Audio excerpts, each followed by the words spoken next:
आज हम डिस्कशन करने जा रहे हैं एग्रीकल्चरल इनकम का। एग्रीकल्चरल इनकम छोटा सा टॉपिक है, शायद 10-15 मिनट के अंदर में खत्म भी हो जाएगा। हमें रिवीजन करना है। ये टॉपिक किसके लिए रिलेवेंट है, फिर से एक बार बता दूं भैया, सीए इंटर वालों के लिए रिलेवेंट है, सीएस एग्जीक्यूटिव वालों के लिए रिलेवेंट है, सीएमए इंटर वालों के लिए रिलेवेंट है। यस, कौन से अटेम्प्ट की बात कर रहे हैं हम सब? नवंबर दिसंबर 22 अटेम्प्ट की बात कर रहे हैं। ये पर्टिकुलर टॉपिक अगर आप नवंबर 23 भी दे रहे हैं तो आपके लिए रिलेवेंट है, इसमें कोई कहीं अमेंडमेंट नहीं आने वाला है। याद रखिएगा, अगर आप नवंबर या दिसंबर 22 दे रहे हैं तो आप लोगों के लिए फाइनेंस एक्ट 2021 एप्लीकेबल है। आप लोगों के लिए previous year 21-22 and assessment year 22-23 applicable है। यस, आप लोगों ने ऑलरेडी बाकी के वीडियोस भी देख लिए होंगे, मैं ऐसी उम्मीद कर रहा हूं। नहीं देखे होंगे तो जल्दी से जाइए, क्वेश्चन एंड डिस्कशन भी YouTube पे डाला हुआ है, प्लीज जल्दी से देखिएगा। और हां, अकेले नहीं, अपने दोस्तों को फॉरवर्ड करना मत भूलिएगा ये रिवीजन को। यस, चलिए बात करते हैं एग्रीकल्चरल इनकम के ऊपर। Agricultural income is one of the exempt income. Yes, चलिए शुरुआत करेंगे एक छोटे से मोटिवेशन के साथ। Don't care what they think. कई लोग आपके बारे में कई बातें करेंगे। आप दिन भर लाइब्रेरी में बैठे हैं तो हो सकता है लोग आपको बोले कि दिन भर फिरता रहता है, पढ़ाई वढ़ाई तो कुछ करता नहीं होगा, एक्सेट्रा एक्सेट्रा एक्सेट्रा। आपने किसी पे ध्यान नहीं देना, सिर्फ और सिर्फ अपने गोल्स पे ध्यान देना। यस, शुरुआत करते हैं एग्रीकल्चर के साथ। शुरुआत करते हैं एग्रीकल्चर के साथ। राइट, एग्रीकल्चर पे टैक्स कलेक्ट करने का पावर किसके पास है बेटा? स्टेट के पास। Entry number 46 to the state list, याद आ रहा होगा तो। यस, एग्रीकल्चर के ऊपर टैक्स कलेक्ट करने का पावर किसके पास है? स्टेट के पास। Entry number 46 to the state list. Agriculture income is defined in section 21A and agriculture income is exempt under section 10(1). Yes, याद करिए, agriculture income is not directly taxable but agriculture income is indirectly taxable. Indirectly कैसे taxable होगा? Method of partial integration से। कुछ याद नहीं आ रहा? रुक जाओ, सब याद आ जाएगा। सबसे पहले शुरुआत करते हैं एग्रीकल्चर की डेफिनेशन के साथ। एग्जाम में टॉपिक से बिल्कुल नहीं आने वाला, बट फिर भी मैं याद करवा देता हूं। एग्रीकल्चरल इनकम की डेफिनेशन में मेजरली 4 पार्ट कवर होते हैं। पहला, एनी रेंट और revenue derived from an agricultural land situated in India and used for agricultural purpose. Yes, यानी क्या आउटपुट हमें बाहर निकालना है, आउटपुट हमें बाहर निकालना है।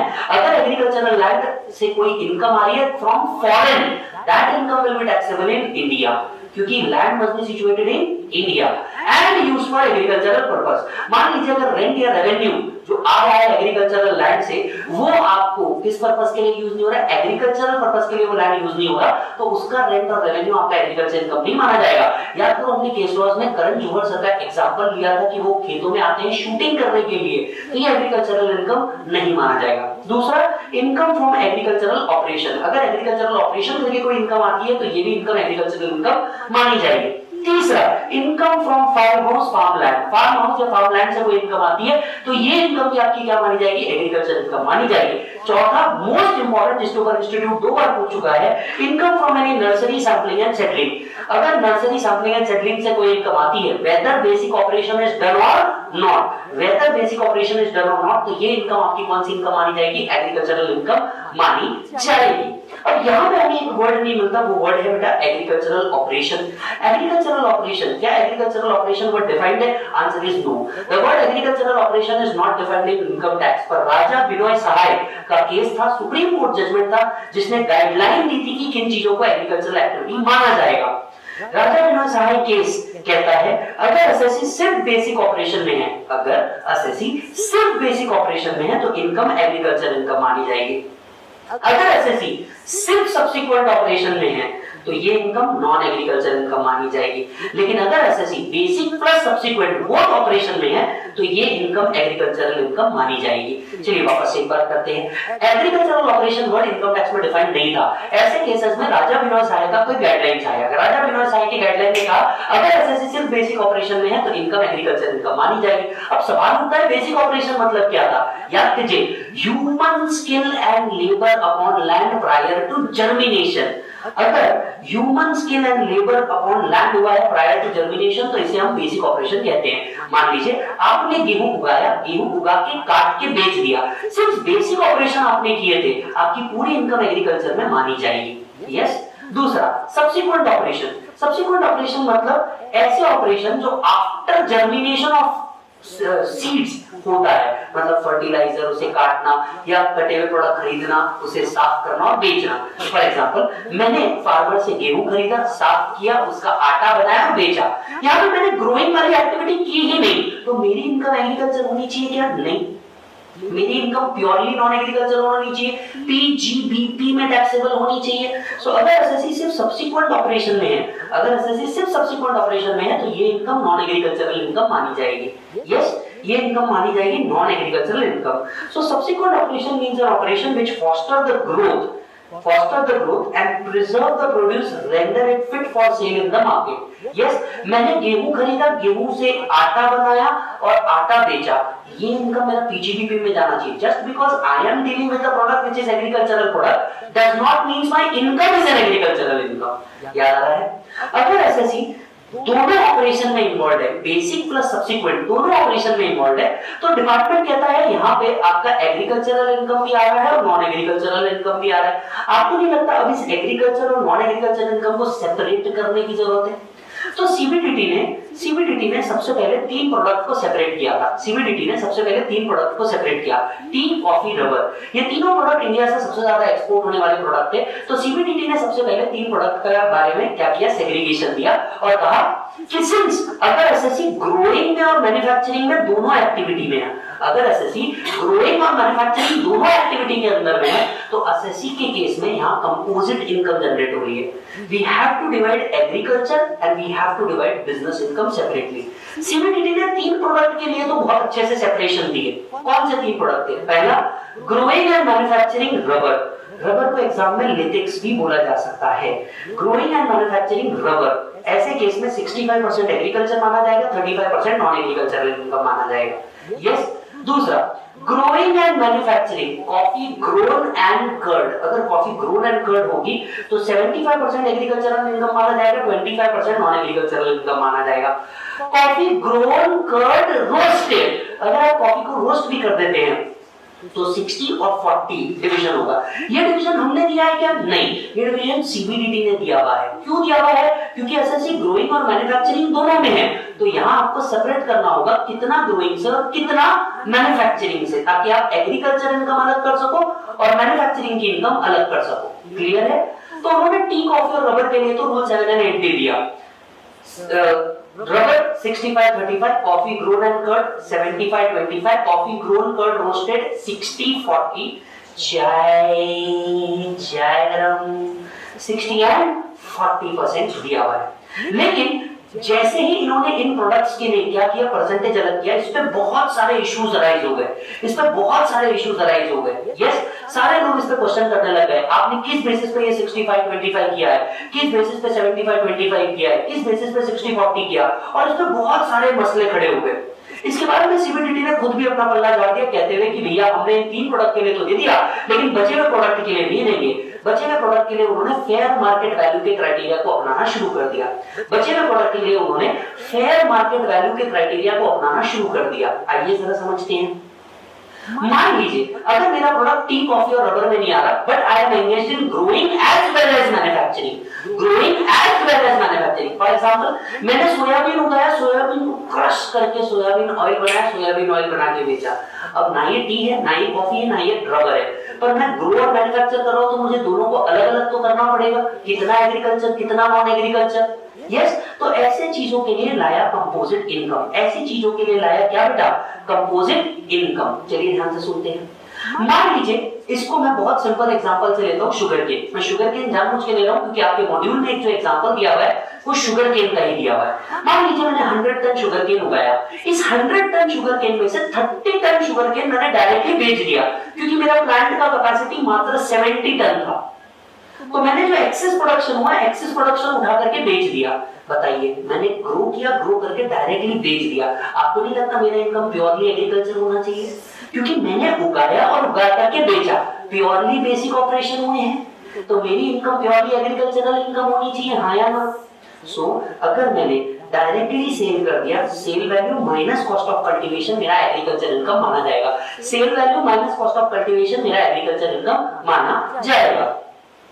बचे हुए 70 टन जो मैं मेरे फैक्ट्री में प्रोड्यूस कर रहा हूँ, बचे हुए 70 टन जो मैं मेरे फैक्ट्री में प्रोड्यूस कर रहा हूँ, अब आप सोच करके देखिए यहाँ पे मेरा एग्रीकल्चरल एक्टिविटी भी है, नॉन एग्रीकल्चरल एक्टिविटी भी है, मेरा एग्रीकल्चरल एक्टिविटी भी है, मेरा नॉन एग्रीकल्चरल एक्टिविटी भी है। अब ऐसे केसेस में डिपार्टमेंट कहता है यही प्रोडक्ट अगर मार्केट में बेचते तो फेयर मार्केट वैल्यू पे बेचते, so fair market value minus cost of cultivation आपका एग्रीकल्चर इनकम अज्यूम किया जाएगा, right. Fair market value minus cost of cultivation आपका एग्रीकल्चरल इनकम अज्यूम किया जाएगा, fair market value minus cost of cultivation आपका agricultural income assume किया जाएगा, बराबर है।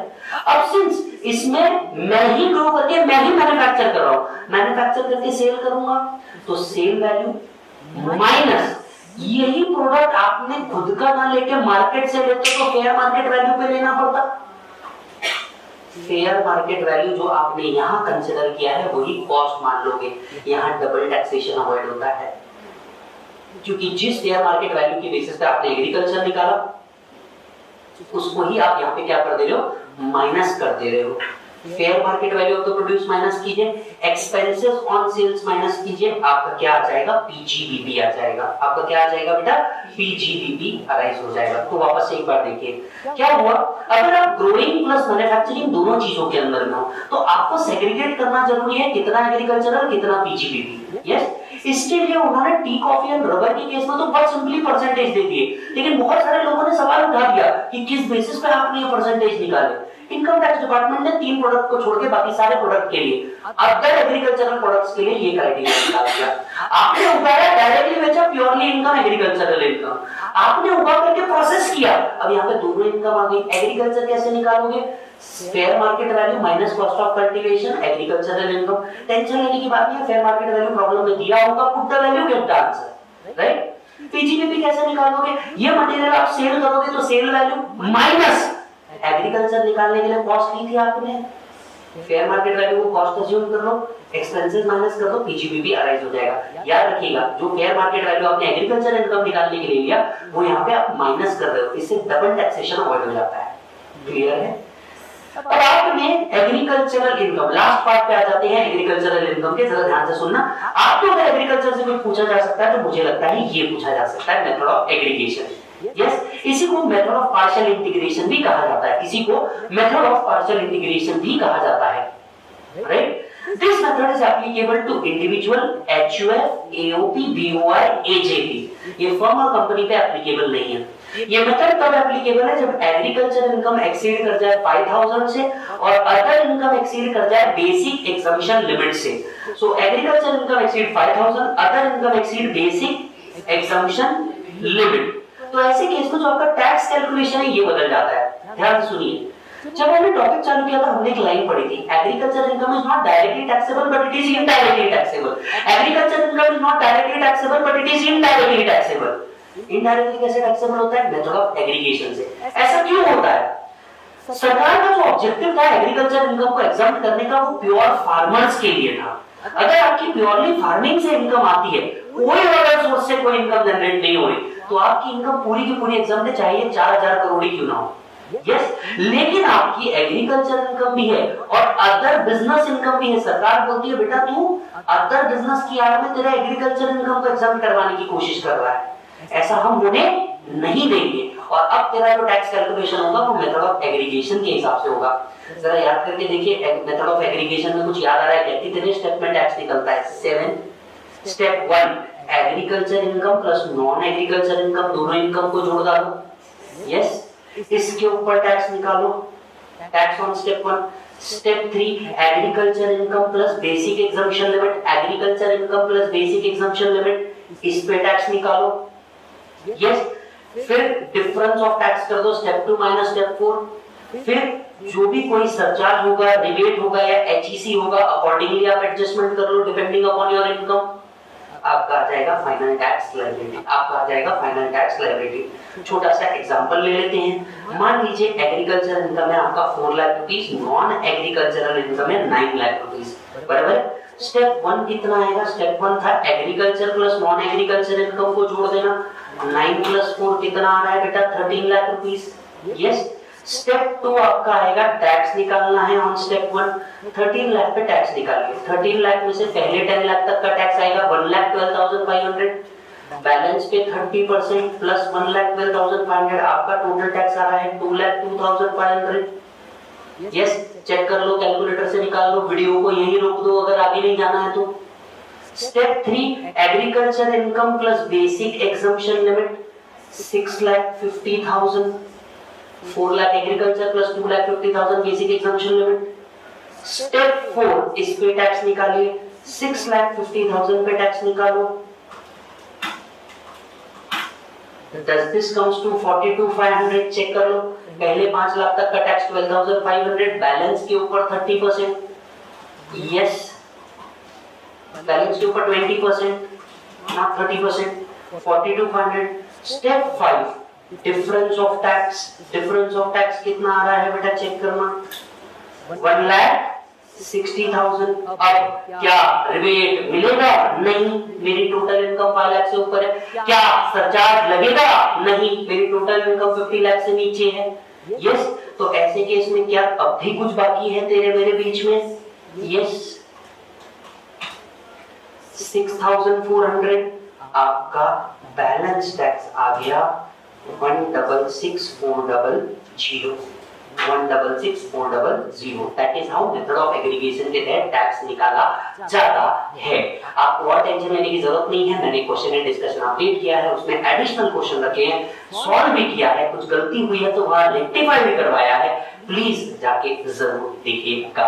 जी हां, आप अगर ये बुक लेना चाहते हैं तो wlclasses.com के ऊपर आपको ये बुक मिल जाएगी, या हमारे किसी भी फ्रेंचाइज पार्टनर के साथ आपको ये बुक मिल जाएगी। ये रिवीजन अपने दोस्तों को भेजना मत भूलना। और अगर आप मेरे रेगुलर बैच वाले स्टूडेंट है या फास्ट ट्रैक बैच वाले स्टूडेंट है, बेटा याद कर ऑडियो रिवीजन भी करवाया है। ऑडियो रिवीजन कान में डाल, पूरा बैच सामने आ जाएगा। यस और नो? यस। मिलूंगा आपसे अगले वीडियो के अंदर में, तब तक के bye bye, take care, bye बच्चों।